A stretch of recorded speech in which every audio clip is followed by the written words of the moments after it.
Welcome to Praxie Best Practices. I'm Soren Kaplan, co-founder of Praxie. Scenario planning has been around for a while, and it's an important tool for any strategist because scenario planning allows you to look at alternative futures and then figure out if that future unfolds, how do you respond to it? What do you do?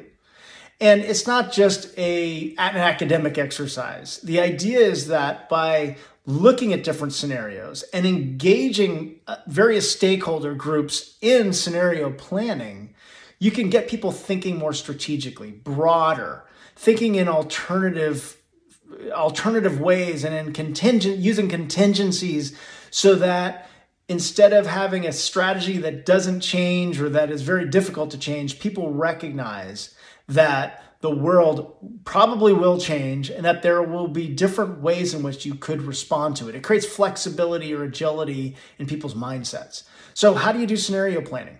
You usually come up with a number of different variables, things that are important to your business from an external perspective. So they can usually be different types of trends, different types of customer demands, whatever it might be. If you come up with a number of different variables, then what you can do is you can play around with a 2x2 matrix. So put those variables on the axes and think about if variable A were on one axis and then variable D were on another, which would give you a meaningful and discrete sense of different types of futures. So you'll have 4 of them because it's a matrix and 4 quadrants.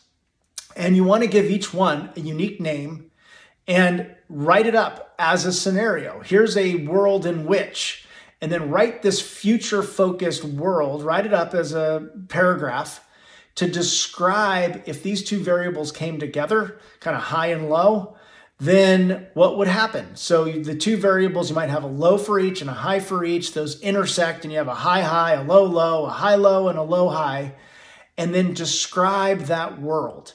So it might take a little bit of iteration to get to your variables and get to your 2x2 matrix, but once you do, and you look at those different scenarios, then you can think about if those futures were to unfold, how would you need to respond differently than you have your current strategy in place today so that you can figure out what might you need to plan for and create contingencies that allow you to be more flexible for the future.